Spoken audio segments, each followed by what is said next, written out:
بڑے چار فرشتے حضرت جبرائیل علیہ السلام، حضرت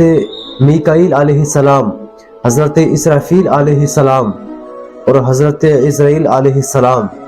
یہ بڑے چار فرشتے میرے آقا صلی اللہ تعالی علیہ وسلم کی بارگاہ میں تشریف لے کر آئے اور آنے کے بعد میں عرض کی یا رسول اللہ ہماری جان آپ پر قربان۔ حضرت جبرائیل علیہ السلام نے عرض کی یا رسول اللہ اگر آپ کا کوئی امتی آپ پر 10 مرتبہ درود پاک پڑھے گا تو میں اس کو پل صراط سے گزار دوں گا اور اتنی تیزی کے ساتھ گزاروں گا کہ جس طریقے سے بجلی چمکتی ہے اور گزرنے والے کو یہ پتہ ہی نہیں چلے گا کہ میں پل صراط سے کب گزر گیا۔ اس کے بعد میں حضرت میکائیل علیہ السلام عرض کرتے ہیں یا رسول اللہ میں آپ سے وعدہ کرتا ہوں کہ اگر آپ کا امتی آپ پر 10 مرتبہ درود پاک پڑھے گا تو میں اس کو حوض کوثر پر پہنچا دوں گا اور اس کو سیراب کر دوں گا۔ اس کے بعد میں حضرت اسرافیل علیہ السلام عرض کرتے ہیں یا رسول اللہ جو امتی آپ پر 10 مرتبہ درود پاک پڑھے گا تو میں اس کے لیے اللہ تبارک و تعالیٰ کی بارگاہ میں سجدہ ریز ہو جاؤں گا، اللہ تبارک و تعالیٰ کی بارگاہ میں اپنے سر کو جھکا دوں گا اور اس وقت تک نہیں اٹھاؤں گا جب تک کہ اللہ تبارک و تعالیٰ آپ کے اس امتی کو بخش نہ دے، سبحان اللہ۔ اور سب سے بعد میں حضرت عزرائیل علیہ السلام عرض کرتے ہیں یا رسول اللہ اگر کوئی بھی آپ کا امتی آپ پر 10 مرتبہ درود پاک پڑھے گا تو میں اس کی روح اس طریقے سے قبض کروں گا کہ جیسے انبیاء علیہ السلام کی، انبیاء کرام کی میں روح کو قبض کرتا ہوں، سبحان اللہ۔ جو کہ جب انسانی کی روح قبض کی جاتی ہے، روح جسم سے نکالی جاتی ہے تو اس وقت اتنا خطرناک منظر ہوتا ہے کہ جس کی روح نکلتی ہے اس کے علاوہ کوئی نہیں جانتا۔ وہ کہتے ہیں نا کہ قبر کا حال مردہ ہی جانتا ہے، تو ایسے ہی جس کی روح نکلتی ہے بس وہی جانتا ہے جو اس پر بیتتی ہے۔ کریم صلی اللہ تعالی علیہ وسلم نے ارشاد فرمایا کہ موت کا ایک جھٹکا 300 تلوار کے ضربوں کے برابر ہے۔ اور دوسری روایت میں میرے آقا صلی اللہ تعالی علیہ وسلم نے ارشاد فرمایا کہ موت کے جھٹکے کا درد اگر دنیا کے بڑے بڑے پہاڑوں پر ڈال دیا جائے تو دنیا کے تمام بڑے بڑے پہاڑ برف کے پہاڑ کی طرح پگھل کر پانی بن جائیں۔ جب حضرت موسیٰ علیہ السلام کا وصال ہو گیا، حضرت موسیٰ علیہ السلام اس دنیا سے چلے گئے، اس کے بعد میں اللہ تبارک و تعالیٰ نے حضرت موسیٰ علیہ السلام سے ارشاد فرمایا اے موسیٰ ذرا بتاؤ تو صحیح کہ تم پر جب موت واقع ہوئی، جب تمہاری روح قبض کی گئی تو اس وقت تم نے کیسا محسوس کیا؟ تو حضرت موسیٰ علیہ السلام نے عرض کی اے پروردگار عالم جس وقت مجھ پر موت طاری ہوئی، میری روح نکالی جا رہی تھی، تو اس وقت مجھے ایسا محسوس ہو رہا تھا کہ جیسے کسی آگ میں کسی چڑیا کو ڈال دیتے ہیں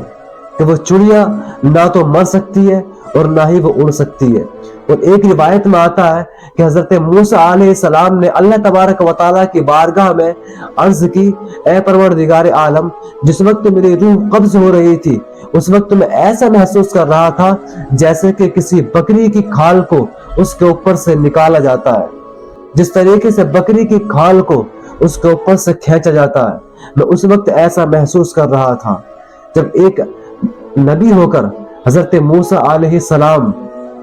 اتنی شدت بیان کریں تو پھر ہم جیسے گناہگاروں کی کیا حیثیت،